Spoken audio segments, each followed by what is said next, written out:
Sometimes the most dangerous animals are the ones with the saddest memories. The warning echoed through the sanctuary loudspeakers as heavy steel gates slowly slid shut across the emergency corridors. Visitors were being rushed out of the primate wing, while nervous staff members exchanged frightened glances near the observation deck. Deep inside the enclosure, a massive silverback gorilla slammed both fists against the reinforced glass with enough force to shake the entire building. Children cried. A woman dropped her phone onto the concrete floor. Even seasoned zookeepers stepped backward as the enormous animal released another thunderous roar that rolled through the sanctuary like distant thunder. His name was Koba, and over the past 5 years he had become the most feared animal at Blackwood Wildlife Sanctuary in Northern California.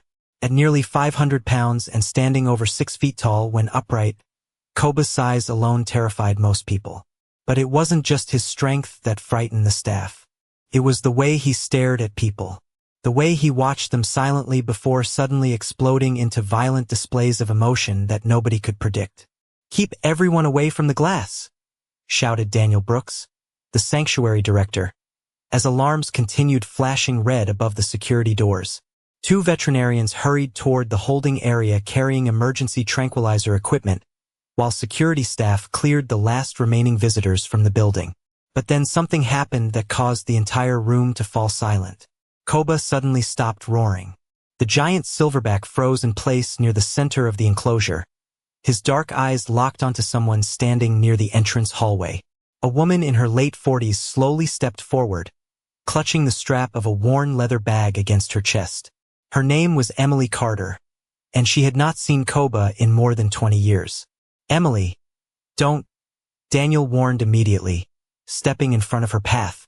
"You have no idea how unstable he's become." Emily barely seemed to hear him. Her eyes remained fixed on the enormous gorilla standing motionless behind the glass. For a moment, neither of them moved.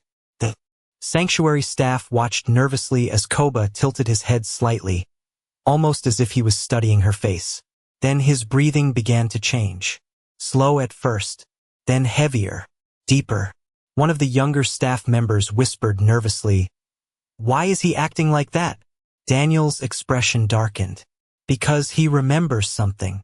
Emily swallowed hard as memories flooded back into her mind.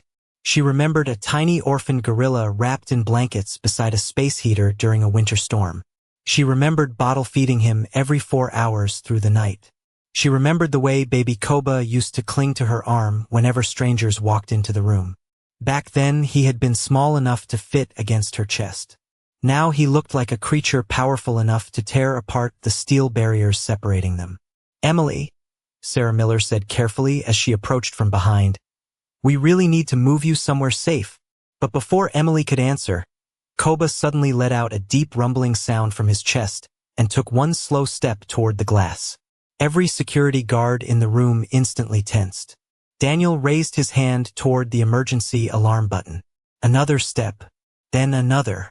Koba's massive shoulders rolled forward as he approached the viewing wall, his dark eyes never leaving Emily for a single second. Nobody in the sanctuary moved. Nobody even breathed. And then, just as Emily reached trembling fingers toward the glass, Koba did something that none of them were prepared for: disbelief. Over the years, they had brought in behavioral experts, animal psychologists, and primate specialists from all across the country. Nothing had helped. Koba had become increasingly unpredictable after arriving at Blackwood Sanctuary nearly a decade earlier. He refused interaction with handlers, destroyed enrichment equipment, and often isolated himself for days at a time. Some staff members believed the gorilla had simply become too emotionally unstable to trust around humans. Others quietly wondered whether years of separation and relocation had broken something deep inside him. Yet now the same animal stood perfectly still in front of Emily like a child who had finally found someone he thought was gone forever. Emily slowly raised her hand higher against the glass. Koba immediately mirrored the movement on the other side. Tears began filling her eyes. "He remembers me," she whispered softly. Daniel exhaled uneasily. "Emily, you do not understand how dangerous this could become. Recognition can trigger emotional instability in primates, especially after long separation." But Emily barely heard him. Her attention remained locked on Koba as memories continued flooding back stronger than ever. More than 2 decades earlier, Emily had worked at a small wildlife rehabilitation center outside Portland, Oregon. One rainy November night, poachers had been caught transporting exotic animals across state lines, and among the rescued animals was a tiny infant gorilla no older than 8 months. Malnourished, terrified, and barely responsive, the baby gorilla had refused food or contact from nearly everyone at the center. Everyone except Emily. For reasons nobody fully understood, the infant immediately clung to her whenever she entered the room. She had named him Koba after reading an article about mountain gorillas during her college years. Around her leg until he calmed down. Emily had never had children of her own, and somewhere along the way, Koba stopped feeling like an animal she was caring for. He became family. But when Koba reached adolescence, federal wildlife regulations changed everything.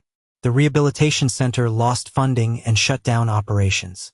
Koba was transferred to a private sanctuary overseas before eventually ending up at Blackwood years later. Emily had fought desperately to stay involved in his life, but legal restrictions and financial realities pulled them apart. Eventually, the updates stopped coming altogether.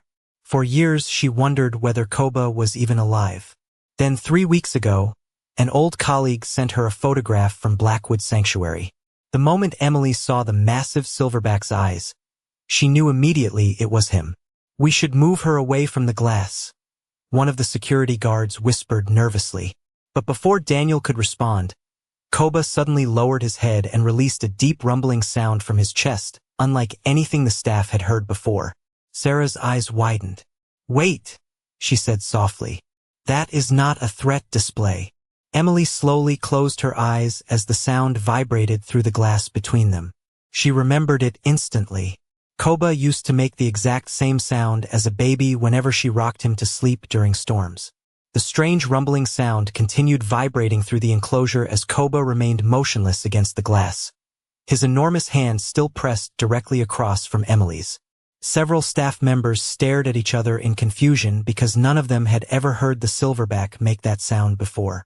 Usually when Koba became emotional, his behavior escalated into loud displays that frightened visitors and forced handlers to clear entire sections of the sanctuary. But this was different. The deep rhythmic sound almost felt calming, and somehow that frightened Daniel even more. "Everybody stay alert," he warned quietly into his radio without taking his eyes off the gorilla. "Do not open any barriers unless I say so." Emily slowly wiped tears from her face while memories continued crashing into her mind stronger than ever. She remembered the tiny blankets she used to wrap around baby Koba during cold nights at the rehabilitation center. She remembered feeding him applesauce from a plastic spoon while he sat in her lap making happy little grunts every time she talked to him. But one memory stood above all the others. Every night during thunderstorms, when lightning rattled the windows and rain pounded the roof, frightened little Koba would press himself against her chest and make that exact same rumbling sound until he fell asleep.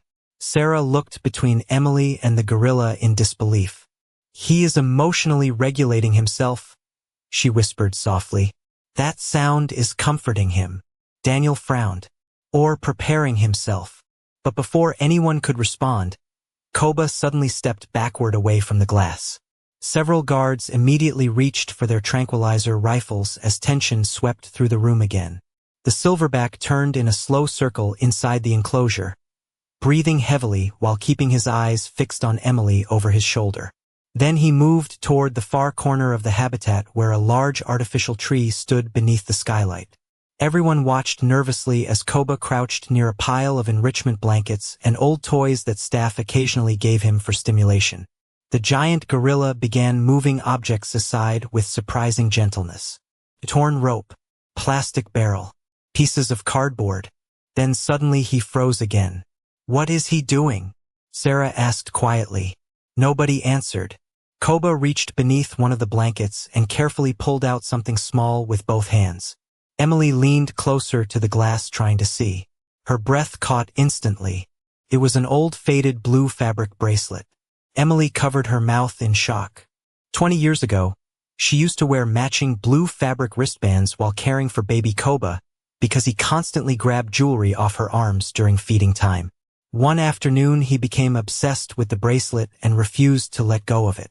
Eventually, Emily made him his own matching band from leftover fabric. She had forgotten all about it over the years, yet somehow Koba had kept it all this time. Sarah stared in amazement. "Oh, my God." Koba slowly approached the glass again, holding the faded bracelet carefully between two enormous fingers. His movements were slow and deliberate, almost nervous. Emily instinctively looked down at her own wrist where a newer blue bracelet still rested beneath her jacket sleeve. She had worn it today without even thinking. The moment Koba saw the matching color on her wrist, his breathing quickened again. Daniel suddenly stepped forward. "Emily, back away from the glass right now." "What?" she asked without looking at him. "His stress levels are climbing fast. If he becomes overstimulated, there is no telling how he will react." But Emily could not move. Koba had reached the viewing wall once again, and now the enormous silverback gently pressed the tiny faded bracelet against the glass between them. The room fell silent as Emily slowly lifted her trembling hand toward the spot where Koba held the fabric. For several long seconds, the gorilla simply stared into her eyes with an expression so heartbreakingly human that even the hardened security guards looked shaken. Then suddenly the overhead lights flickered. A loud metallic bang echoed somewhere deep inside the sanctuary, and in an instant, Koba's entire body changed. The peaceful expression vanished from Koba's face almost instantly. His massive shoulders tightened, and the faded blue bracelet slipped from his fingers onto the concrete floor inside the enclosure. Another metallic crash echoed through the sanctuary corridors, followed by the distant sound of people shouting somewhere outside the primate wing. Koba suddenly spun toward the noise with terrifying speed, releasing a thunderous roar that made several visitors near the exit scream in panic. "Everyone move back now," Daniel shouted as security guards rushed toward the observation deck. Emily stumbled backward instinctively while Koba began pacing rapidly across the enclosure, slamming his palms against the ground and glaring toward the service hallway behind the staff area. The emotional calm from moments earlier had completely disappeared. Sarah quickly grabbed a radio from one of the technicians. "What happened out there?" Static crackled through the speaker before a frightened voice answered. "Maintenance cart overturned near the lower gate. Loud impact near the gorilla wing." Daniel cursed under his breath. Of all days. But something about Koba's reaction felt wrong to Emily.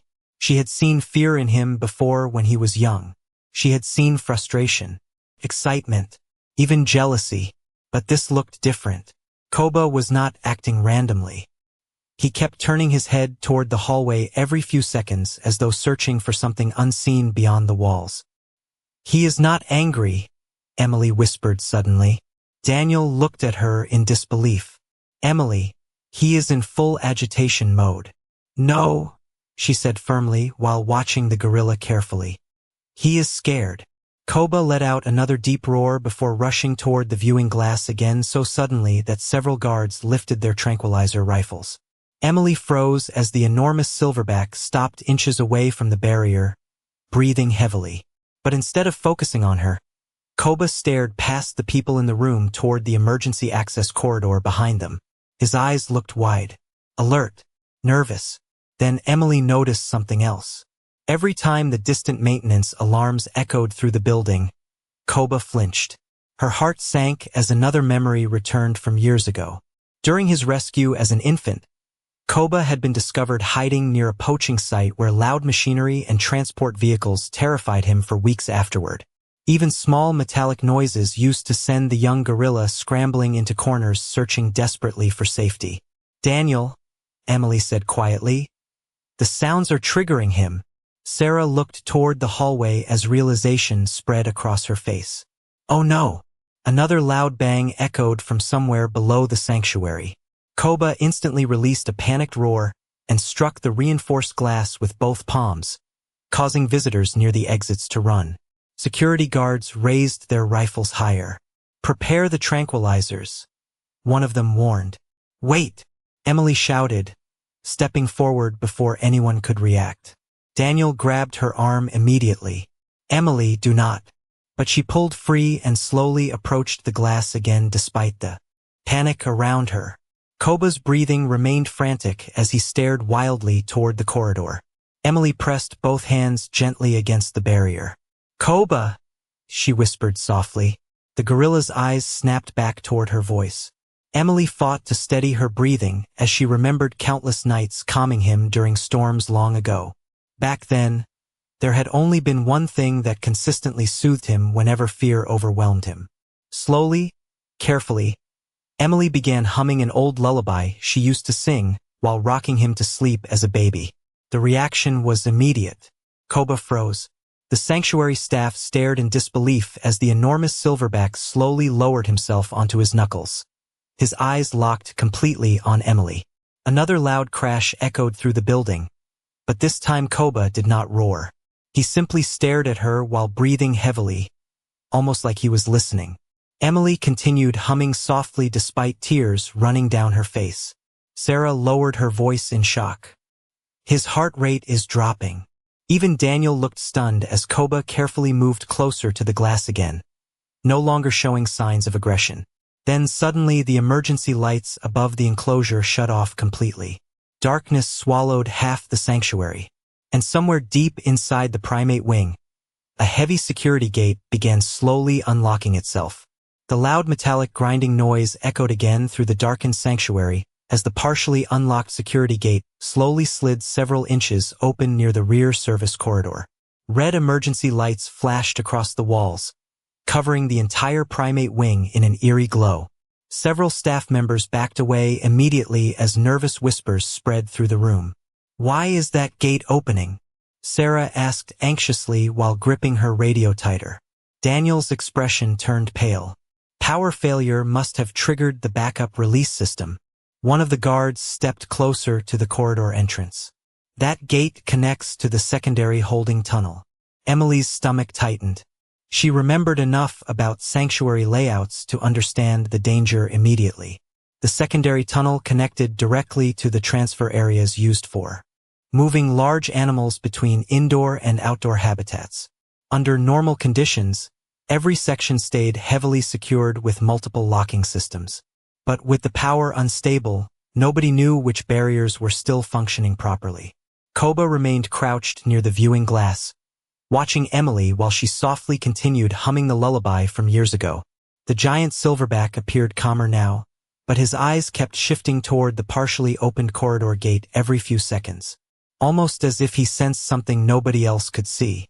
Then suddenly Koba stood upright again. Several guards instantly raised their tranquilizer rifles. "Easy," Sarah warned nervously, but Koba did not charge the glass this time. Instead, he slowly turned his body toward the dark service hallway beyond the enclosure and released a deep warning rumble from his chest. Emily immediately noticed the change in him. The sound was different from fear, different from stress. This sounded protective. "Why is he looking over there?" one of the technicians whispered. Before anyone could answer, a terrified scream suddenly echoed from somewhere deep inside the sanctuary corridors. The room froze. Another scream followed, this time much closer. Daniel grabbed his radio immediately. "Report." Static crackled loudly before a panicked voice finally answered. "We have a child missing near the lower primate access hall." "Repeat." "A little boy got separated during evacuation." Emily's heart dropped. "How old?" "Around 6 years old," the voice answered frantically. "Blue hoodie. Staff are searching now." At that exact moment, Koba slammed one massive hand against the viewing glass, startling everyone. But instead of looking at Emily, the gorilla pointed directly toward the dark service corridor with alarming intensity. Once, twice. Then he let out another deep warning rumble. Daniel frowned. "What is he doing?" Emily stared at Koba carefully as realization slowly spread across her face. "He hears something." Koba pointed again toward the hallway, his breathing becoming heavier. Then he looked directly at Emily and struck the glass once more before turning back toward the corridor. Sarah's eyes widened. "Wait, do you think he knows where the boy is?" "That is impossible," one of the guards muttered. But Emily was no longer sure anything about Koba was impossible. Years ago, even as a young gorilla, Koba had always reacted strongly whenever children cried near the rehabilitation center. He used to become restless and anxious until he located the source of the sound. Once, during a school visit, a frightened little girl wandered away from her group and hid behind storage crates after a fire alarm went off. Before any staff found her, Koba had already started pacing near the exact wall closest to where she was hiding. Emily never forgot that moment. "Daniel," she said quietly, "I think he is trying to tell us something." The sanctuary director hesitated. Every instinct told him not to trust a 700-pound silverback during a power failure. But another terrified cry echoed faintly from the lower corridor, and Koba instantly turned toward the sound with frightening focus. The giant gorilla released another low rumble before pacing rapidly along the enclosure wall nearest the service tunnel. Back and forth, back and forth. Then he stopped suddenly beside a maintenance door, hidden behind artificial rocks inside his habitat. Sarah looked confused. "What is over there?" Daniel's face slowly changed. "That door connects to the lower access hall." Emily looked at Koba in shock as the gorilla placed one enormous hand against the hidden maintenance door and stared directly at her again. It was the exact same look he used to give her years ago whenever he wanted her to follow him somewhere important.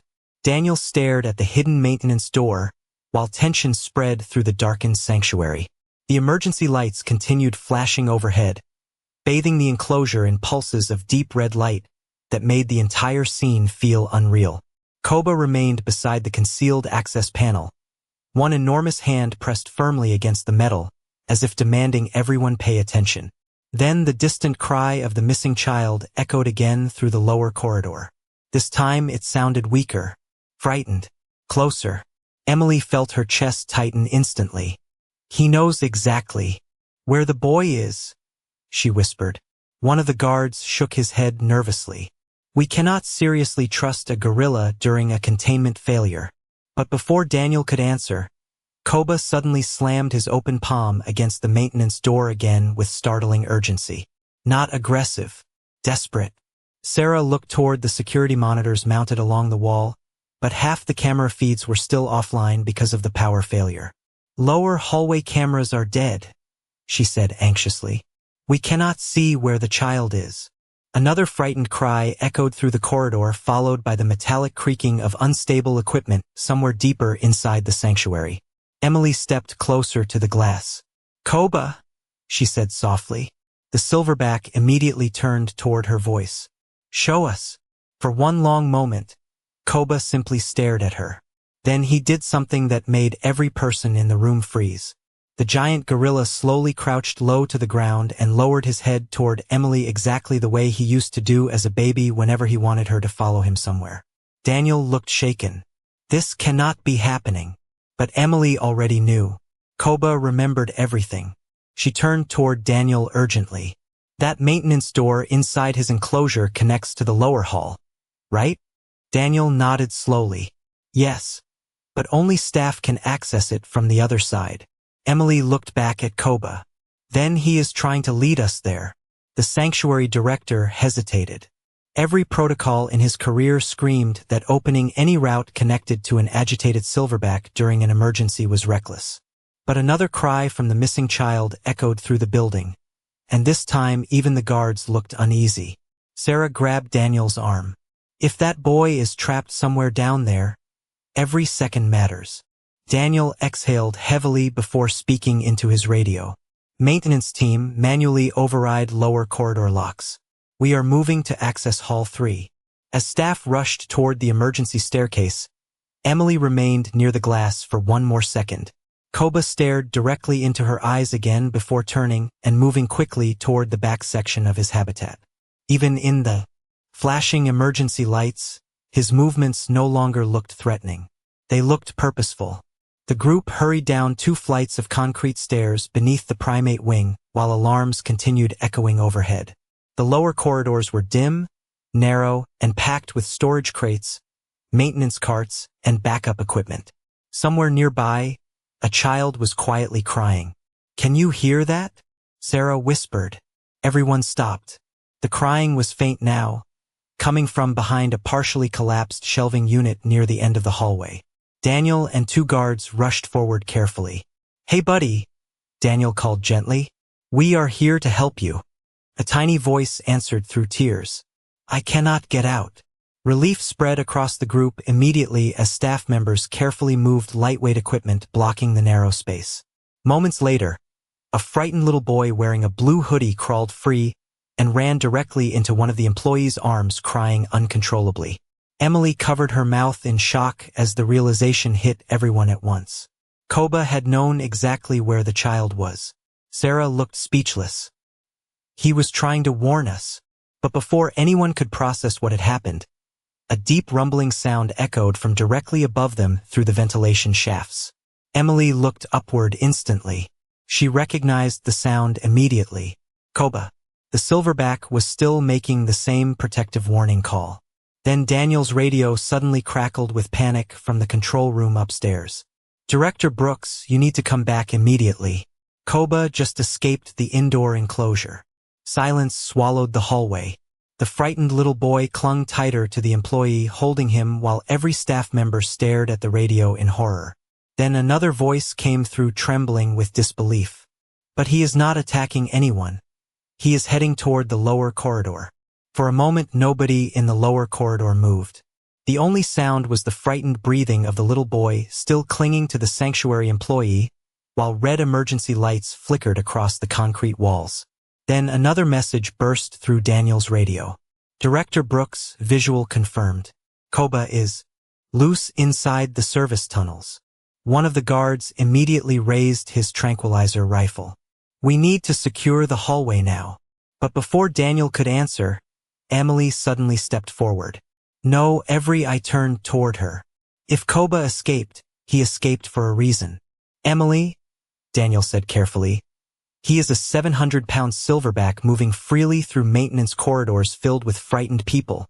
And yet he has not hurt anyone," she replied. Her voice trembled slightly, but her eyes remained fixed on the dark hallway behind them. "He found this child before any of us did." Sarah looked deeply conflicted. Years of training told her that no uncontrolled primate situation could ever be considered safe. But everything she had witnessed tonight shattered the normal rules of animal behavior. Koba had not acted like a dangerous animal. He had acted like someone desperately trying to communicate.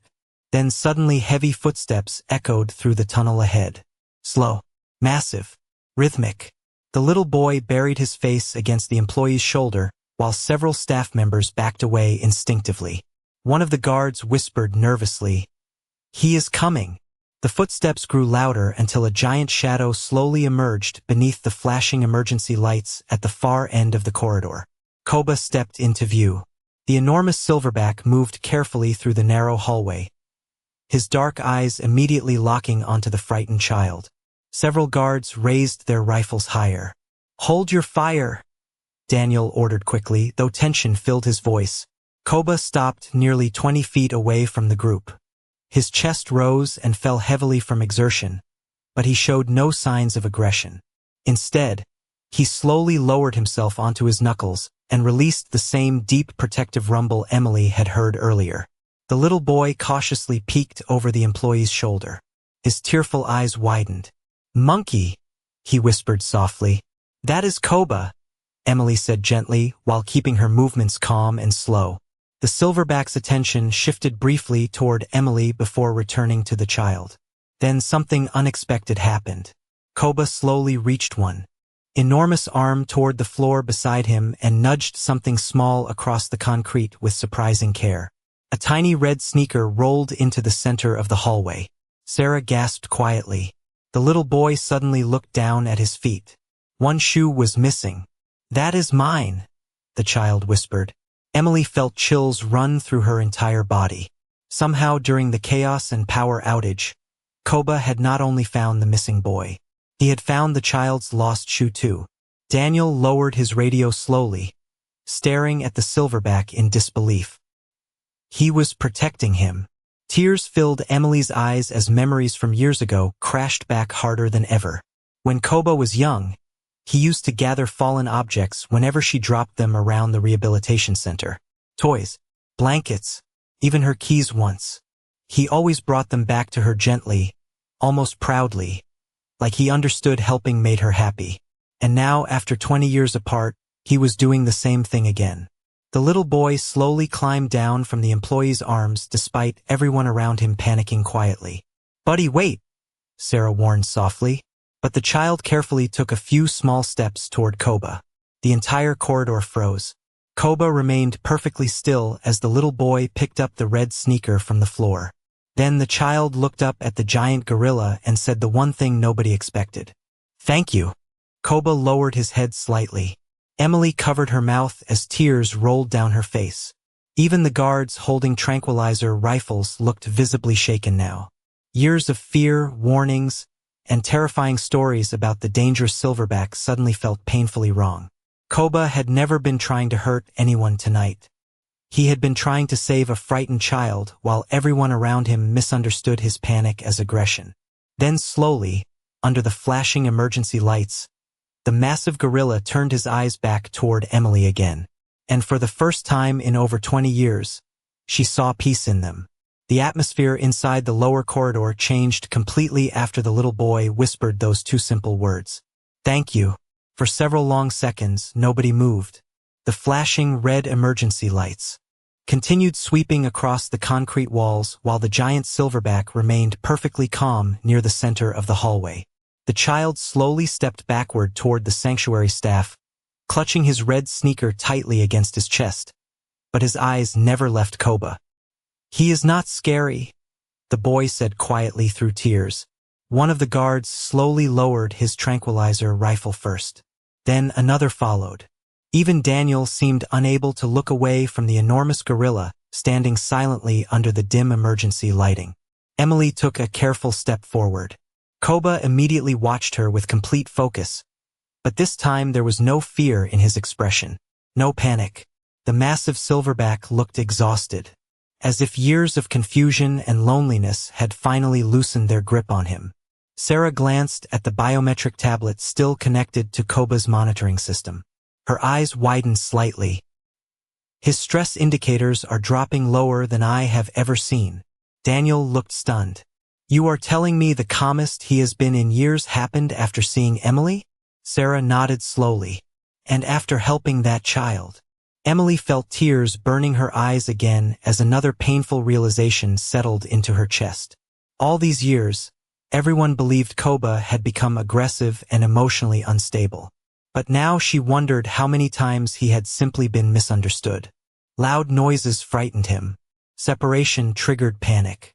Children crying distressed him emotionally.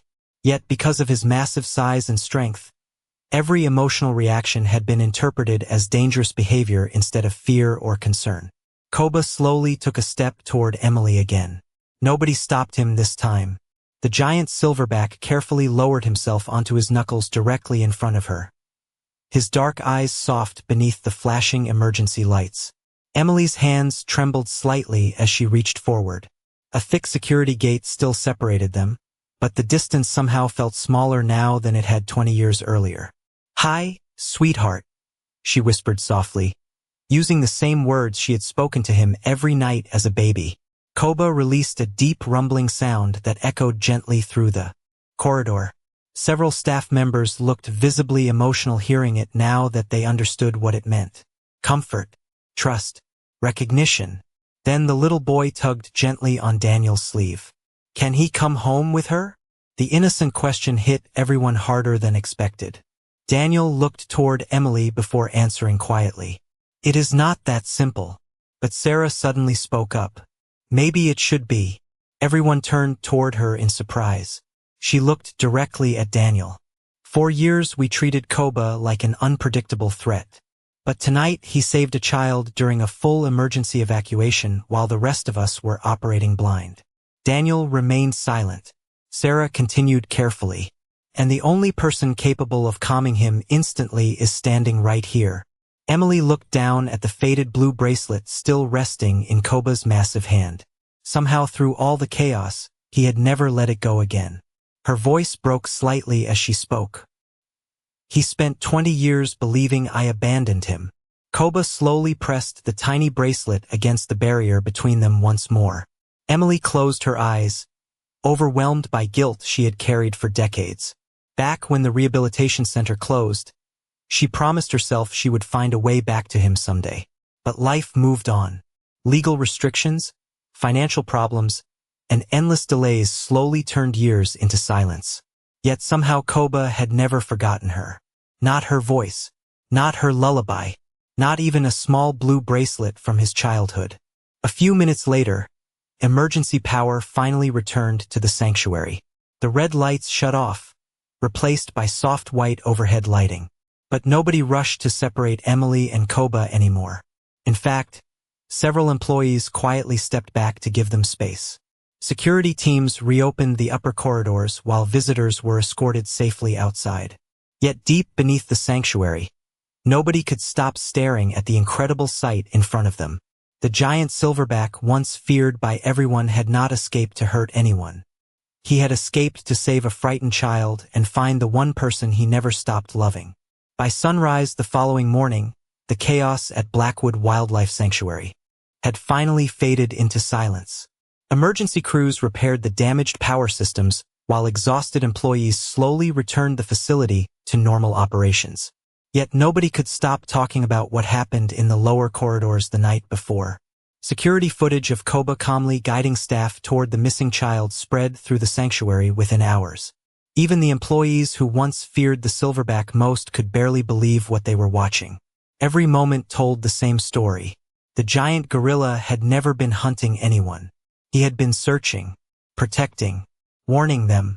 Daniel stood inside the observation room early that morning reviewing the footage again beside Sarah. On the screen, Koba paused repeatedly to look back toward the staff as if checking whether they were following him.